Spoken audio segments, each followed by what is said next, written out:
Well, welcome to another edition of the Red Hot Mic. I am your host, G. Alfred Palmer, and once again, I'm really excited about coming to you and sharing with you with another edition of the Red Hot Mic. I'm to give a toast to you, the most, the best of you, the best of you, and to the rest of you. This is an opportunity for us to ruminate, elevate, and activate. And if you would help me out, would you subscribe, like, share, and hit the notification bell? And we're going to give you we're going to print down the email address as well. But so if you have any questions, comments, or concerns, you can send those to TRHMGAP, which stands for the Red Hot Mic, right? It's doing a lot of things here. I don't think I'm supposed to be showing these things, so we're going to do this. We're going to turn this off, and then we'll turn it back on when we get ready to show what it is that we want to show.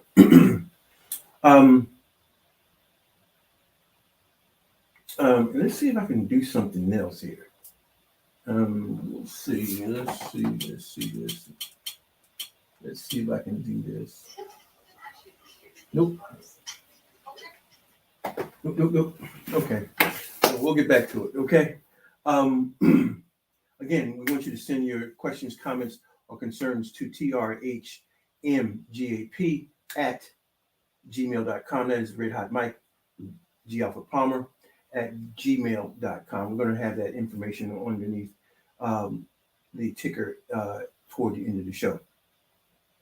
So what is it that we want to talk about? We want to talk about this apology and why this apology is important to our learning and to our evolution and to our development. I think it is a very, very crucial moment and an example. And I say it time and time again that when we have celebrities also help us to shape, form, and to develop because they are people just like us. Even though sometimes we may think that they're more or that they're different, but they're not. They're individuals that go through same things as we do. I want to talk about this particular one because of what how it can be used to help us or harm us, however you might want to look at it. Anyway, to get started, like we always do, I like starting off with a fragrance. And that fragrance, what we want to do with this scent, we want to learn how to identify notes, right? We want to learn how to identify different types of scents within the notes and how to pick up on certain things relative to fragrances, and also how to also differentiate between seasonal type fragrances. A lot of times we don't know that. We just go by. If you were like me, you just went by something. If I liked it, and I chose it, and I use it. That hasn't been very long ago, but I'm learning that certain fragrances work better at certain times of the year, and so that's what we want to learn as well. So we're picking up some different things. All right, so when it comes to this particular fragrance, this is a different one here, and it's called Hugo Boss or Hugo, and it's called Man. It's inspired from the Arcadia National Park in the United States, where forest suddenly stops and tumbles down into the Atlantic Ocean, creating a unique blend of aromatic freshness. And so let's check this out. Again, I normally don't do scents until we get on the air because I don't want to have any type of preconceived notion about it. Oh man.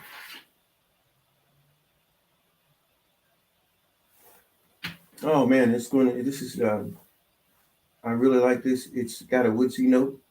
Definitely got a woodsy note because it does remind us of the Arcadia National Park, right? So there is woodsy notes. There is aromatic notes, which means it's more floral or at least leafy, if you would. And then there's green apple. I can say that without a shadow of a doubt. There is a woodsy. Now this particular fragrance, to me, would be one that I would use more in the fall. I think it would be more because of the woodsy notes. I would think that it would be more appropriate for the aromatic notes being more leafy, are more indicative of the fall weather, as opposed to which we're in. It is a very fresh. It is a fresh blend. It really is. I like it. I would not wear it. It is a bit strong, and I think that's because it's woodsy, and it's not only just woodsy, but I think that it's probably more of a fall kind of fragrance, and because of that, it's going to be a little bit more bolder, if you would. So I like this fragrance, I really do, but it wouldn't be something that I would wear in the summer. It would be definitely something that I would do in the winter, or excuse me, fall time. But I like it. I like it a lot. And again, that is Hugo Boss, and the fragrance is called Man. All right. Anyway, I'm going to try to do some things a little bit different. I'm spreading my wings. I'm learning to fly, and we're gonna continue to shake this thing as we drive it. Right. Try to keep it in the middle of the road as much as possible. But anyway, this particular night is going to be dedicated to understanding some real important things about this apology and what it has to do with you and I and how we can learn and gain from it. So let's do this first. While we're going to go to a commercial, and we will be right back.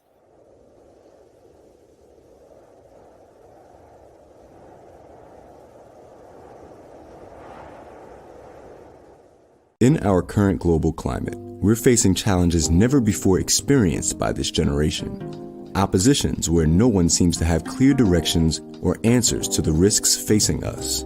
Confrontations like racial and gender unrest, political gerrymandering, toxic leadership, economic crisis, global pandemic, health threats, pre-existing medical conditions, isolation, boredom, and loneliness are driving people to desperation. As a result, people are confused, afraid, anxious, and perplexed, and they need answers to some tough questions and even tougher situations.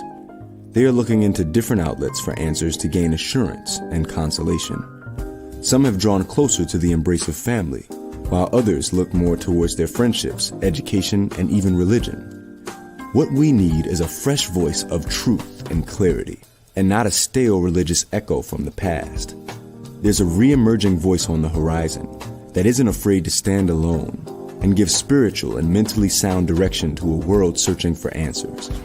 G. Alfred Palmer offers a voice of sound human development and empowerment to those willing to hear. There's a need for new ideas to old principles, a perspective from a timeless origin, but with current vision, a thought leader who understands what it means to stand alone and speak truth when some are hard of hearing. But if you've been waiting to hear a voice that opens the gates of freedom and breaks the shackles of confusion to allow you to step forward into the dawning of a new and exciting future, then it's time to bridge the gap with Dr. G. Alfred Palmer. He is a dynamic speaker, thought leader, and entrepreneur, equipped to elevate, expand, and extend the development, empowerment, and leadership of his audiences. He stands ready to speak at your next event. His delivery is guaranteed to refresh, entertain, and transform.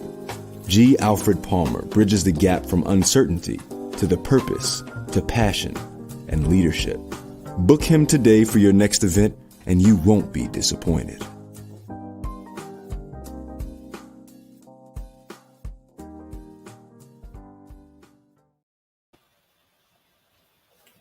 All right, we are back, and you caught me in the middle of doing some things as well. But that's okay because I'm not afraid anymore. That's what little Macaulay Culkin said. I'm not afraid anymore. Okay, so we're gonna rock this thing as we do it and as we drive it. Okay, so as usual, we do a piece that we call the answer wheel. So let's get to our answer wheel. Let's get started with our music. We always do.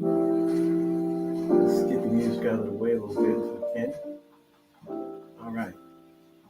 And as we do the answer wheel, as we always do, I'm going to try to share the screen with the answer wheel. And how we do this is that the answer wheel provides us answers. And what we try to do for you is to give you an opportunity to just have an answer to a troubling question, something that's been maybe perplexing you here lately. So what we want to do is give you an opportunity for the universe to give you an answer. When we first started this, I would come with the question, but I've learned that that's not the way to do it. So what we want to do is to allow you the opportunity for you to just hear what the answer wheel would have to say. And so what we do is we spin the answer wheel, and the answer wheel has on it answers: no way, try again, ask a friend, yes, maybe, and definitely. And so that question that you may have, that perplexing idea, thought that you may have, that you seem to can't get an answer, if you can release your faith and believe that this will be an avenue, it's as good as any other avenue that you'll find an answer. Believe me. So here's an opportunity for you to get an answer. And what we do is we just spin the answer wheel and allow the answer wheel to do what the answer wheel does, and we go from there. How about that? Okay, let's see what happens tonight with this session. And as you can see, the answer wheel is moving, and when it stops, it's going to stop on one of these answers, and then you'll have an answer that you can work with if you can believe that. It's totally up to you if that's what you choose to believe. No one can make you. No one can, say that you're wrong or right. The only one that can do that is you. So be able to release your faith and believe what's being said. And tonight, the answer wheel says maybe, maybe, maybe, maybe, maybe. And maybe is, again, an opportunity to explore options, a freedom to explore options. It gives us the ability to go with our choice, and to experience what we think will be the best way to go about doing it. So, hey, go about doing it. Go about doing it. So maybe that's the thing that you should do. Or maybe it's not. What is it that you sense is the best thing for you to do? Don't second guess it. Right there. What does it say? What does nowhere on the inside say? What does that say to you right now? And if you sense that your knower on the inside is giving you a specific answer, go with that.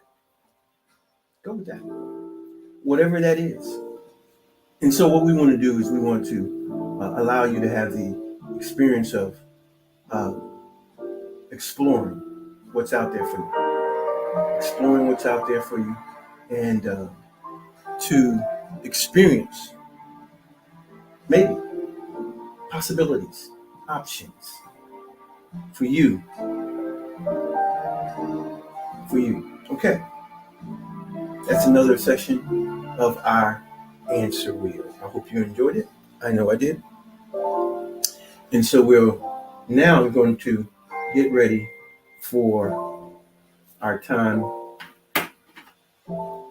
around this particular video.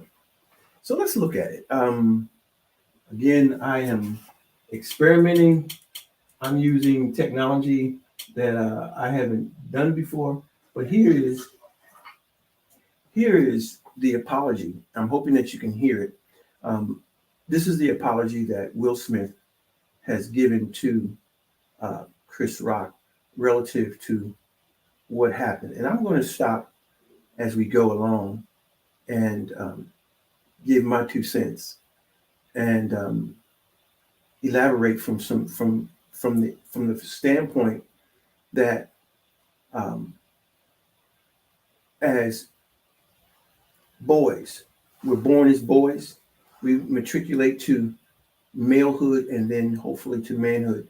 And in those processes, we talk about 8 particular stages of masculine or feminine development.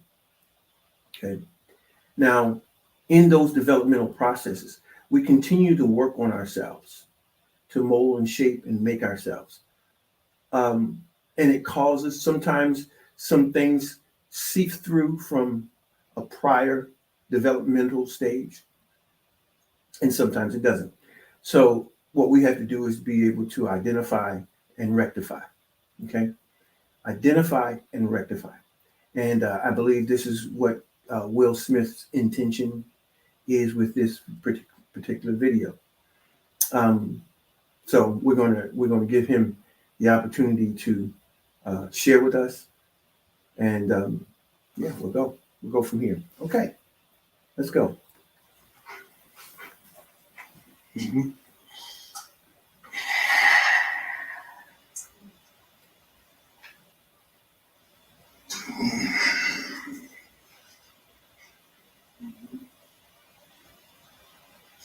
Why didn't you apologize to Chris in your acceptance speech? I was fogged out by that point. It's all fuzzy. I've reached out to Chris, and the message that came back is that he's not ready to talk, and when he is, he will reach out. So I will say to you, Chris, I apologize to you. My behavior was unacceptable, and I'm here whenever you're ready to talk. I want to apologize to Chris's mother. I saw an interview that Chris's mother did, and that was one of the things about that moment. I just didn't realize, and I wasn't thinking, but how many people got hurt in that moment. So I want to apologize to Chris's mother. I want to apologize to Chris's family.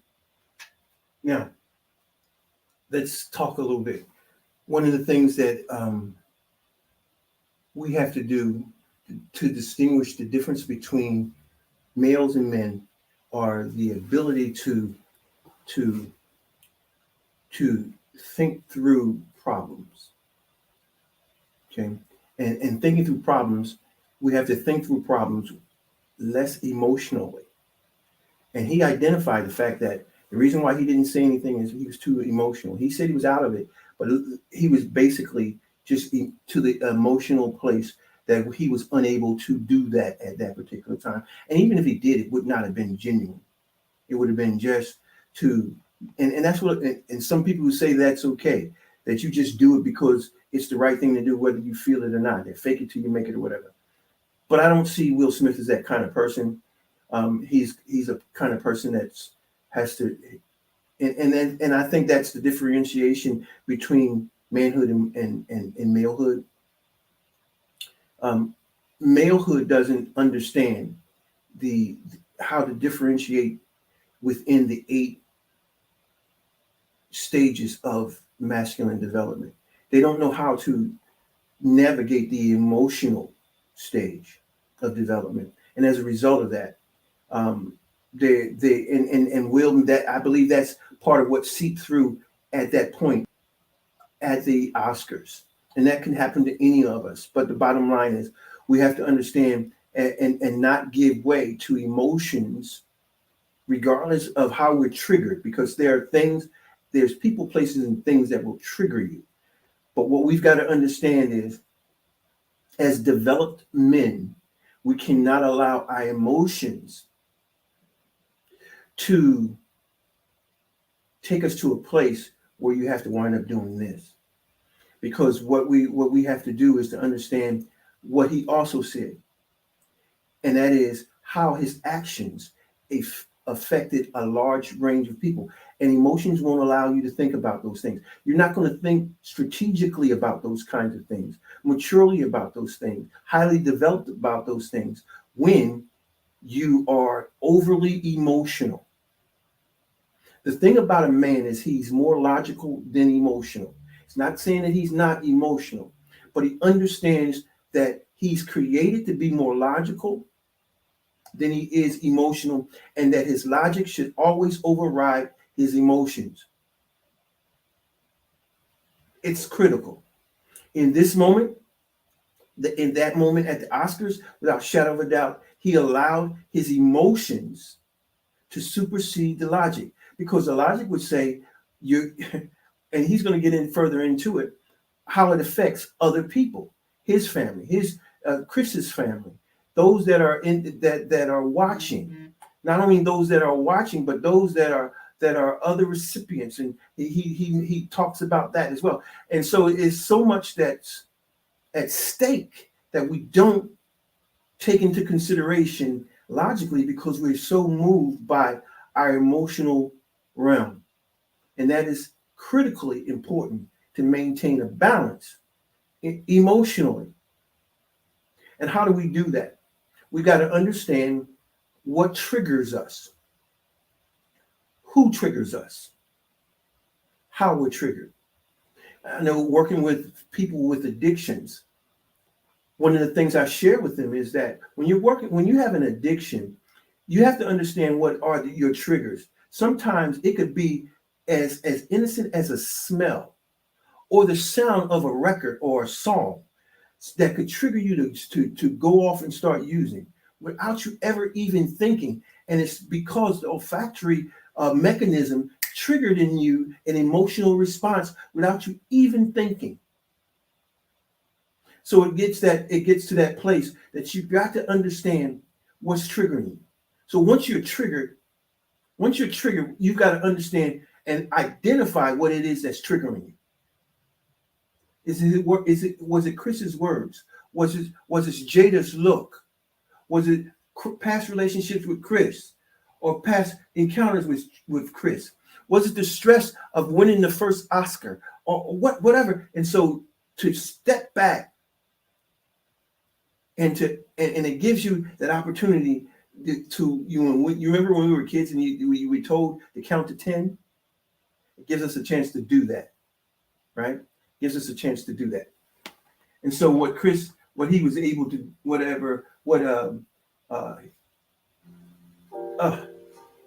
wrong one. What Will was able to do 90 days later was something that we could have done very quickly right there. Very quickly right there. And so that's become there's going to be situations, gentlemen, that you're going to be faced with. Very, very intimate and personal things that could trigger you very, very quickly and cause you some very, very serious problems for your life. So it becomes critically important that you don't let yourself get triggered. And the way you know that is to identify what it is that's triggering you and not give it your attention in that as an emotional response.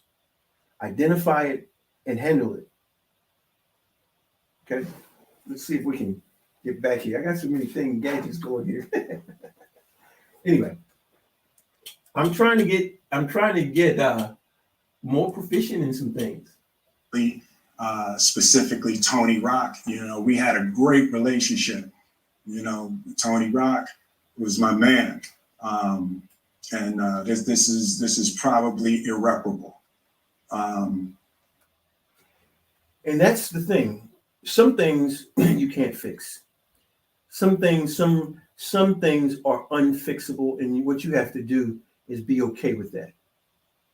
Okay, You have to be okay. You know, the 12-step program tells you to make amends when you can. And if you can't make amends, then you don't. Because not everyone's going to be willing to amend, accept your apology or accept you again. And that means that some people are going to just move on with their lives. And we've got to be okay with that. It happens every day. So his behavior may have irreparably damaged a relationship that he had. And it sounds like that he really cherished. But yet it possibly may not be repairable. I spent the last 3 months replaying and understanding the nuances and the complexities of what happened in that moment. Important to understand that when we're confronted with situations, we gotta stop saying F it. You know, a lot of it that's what we say. The hell with it. You know, that's not how you handle relationships, and that's not how you develop and grow as an individual. That's not how you cognitively develop. That's not how you mentally develop. That's not how you psychologically develop by effing everything or the hell with everything. No, that's not how we grow. And it's because of us with that F it and that to hell with it attitude that we maintain ourselves as grown men with boyish mentality or with male type of mentality, immature type of mentality, because we have failed to figure out how to effectively deal with the problem area that we find ourselves in. And I'm not going to try to unpack all of that right now, but I can say to all of you, there is no part of me that thinks that was the right way to behave in that moment. There's no part of me that thinks that's the optimal way to handle a feeling of disrespect or insults. Here's what's important. You hear it all the time. You're not going to disrespect me, right? Embarrassment, all these kinds of things.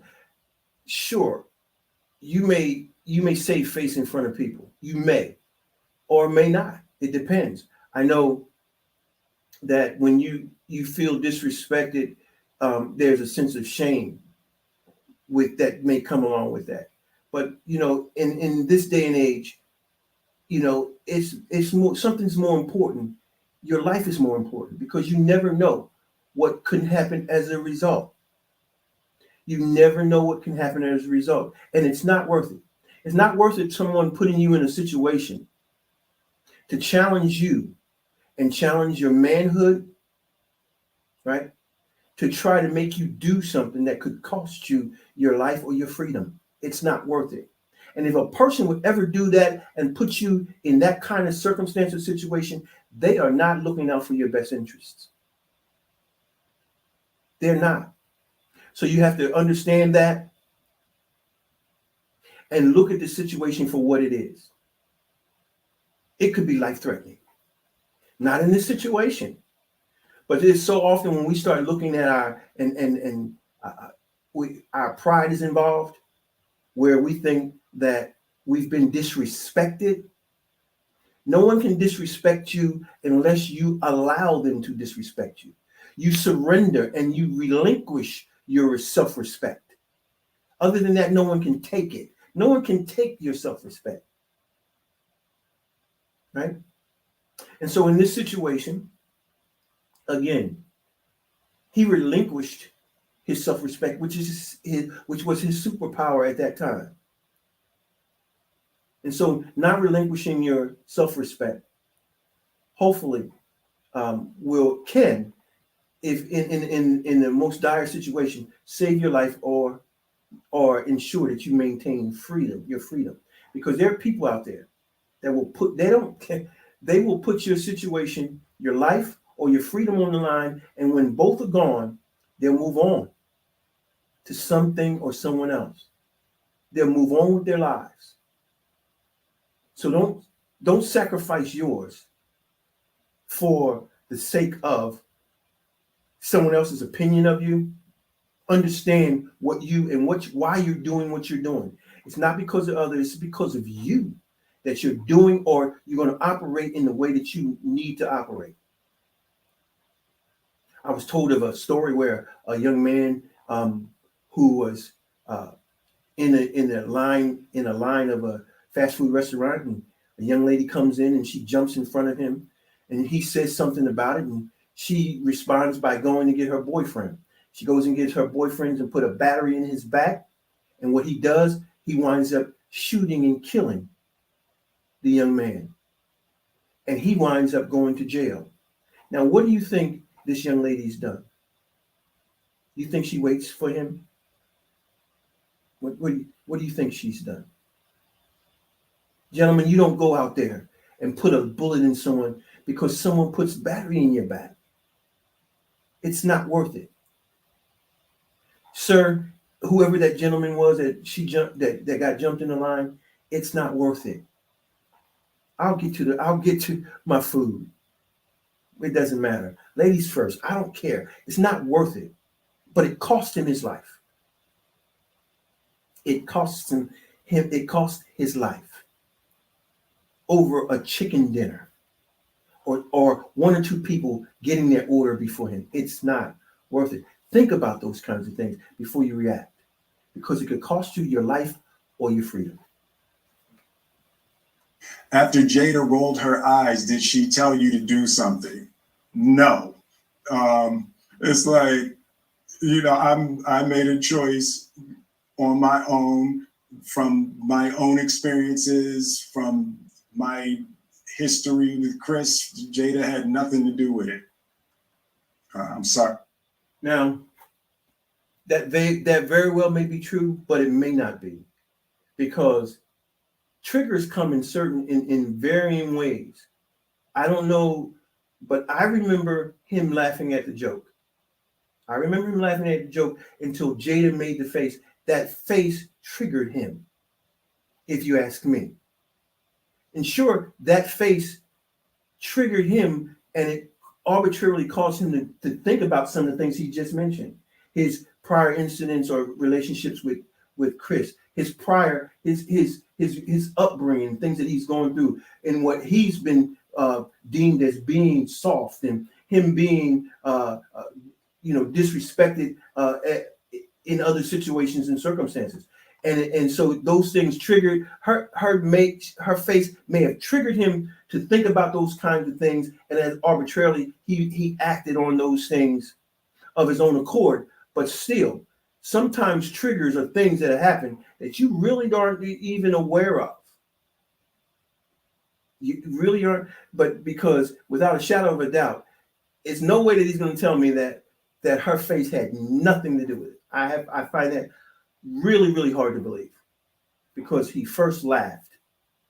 He first laughed until she made the face. And I'm not trying to put it on Jada, because all I'm saying is things trigger you. Be aware of what triggers trigger you. All right, babe. And say sorry to my kids and my family for the heat that I brought on all of us. To all my fellow nominees, this is a community. It's like I won because you voted for me. And it really breaks my heart to have stolen and tarnished your moment. I can still see Questlove's eyes. It happened on Questlove's award, and it's like I'm sorry really isn't sufficient. What would you say to the people who looked up to you before the slap, or people who expressed that you let them down? So there's two things. One, disappointing people is my central trauma. I hate when I let people down. So it hurts. It hurts me psychologically and emotionally to know I didn't live up to. Did you hear that? He said two of the stages of masculine development: emotional and psychological. Remember, if you go back and look at my past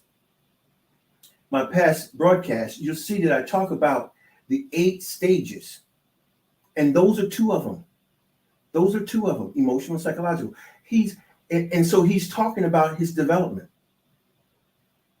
It's very, very important that we understand what the 8 elements, the 8 stages of masculinity development, or development in masculinity, or development in femininity is. Because in those stages, we can begin to find the help that we need in the areas that we need, whether that's being professional, whether that be, and when I say professional, whether that's counseling, whether that's therapy, whether that's with a coach, whether that's with mentorships, whatever you need to do to get help in those particular areas. Okay. But he just not alluded, but he spoke specifically about 2 of the 8 areas that we talk about as stages of development of masculinity. People's image and impression of me. And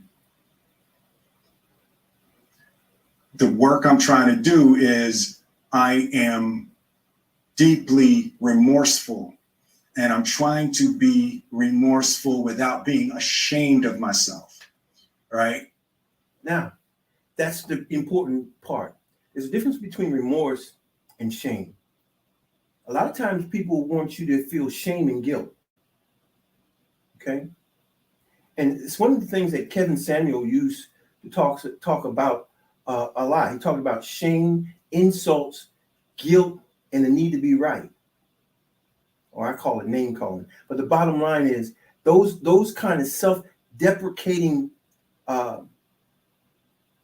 concepts leave you no win. Remorse leaves you space to heal and mend. But shame and guilt will always push you down. A lot of depression comes from shame and guilt, insults, name calling, or need to be right. But so it's important that we understand the difference between remorse. It's okay to be remorseful about something that you've done, but never allow it to put you in a place where you can't win and you can't come out of it, and that you have no sense or ability to repent or change or come or redirect yourself. There are some that will not allow you to do that. It's happening in our culture now. There are some people that will never allow Will Smith another opportunity. They will always point to trying to make him feel shame and guilt. They will always try to make him feel that he insulted everyone, and that the name calling and all those things are inexcusable. That's because they don't want you to recover. They don't want you to repent. They don't want you to change your mind. They don't want you to do anything and heal and grow and develop. Guilt and shame will not allow you to do that, ever. So never allow yourself to feel guilt. Never allow yourself to feel shame. Remorse, yes. I regret doing that. I'm remorseful for doing that, for saying that. But never shame, insults, guilt, need to be right, or name calling. I'm human, and I made a mistake, and I'm trying not to think of myself as a piece of shit. So I would say to those people, I know it was confusing. I know it was shocking. But I promise you, I am deeply devoted and committed to putting light and love and joy into the world. And, you know, if you hang on, I promise we'll be able to be friends again.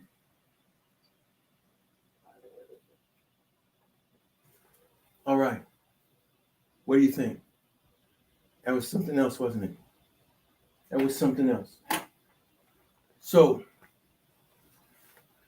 the main thing is this, and he said it, we're human. We make mistakes. But what we can do to help us mediate and mitigate some of those mistakes is proper development.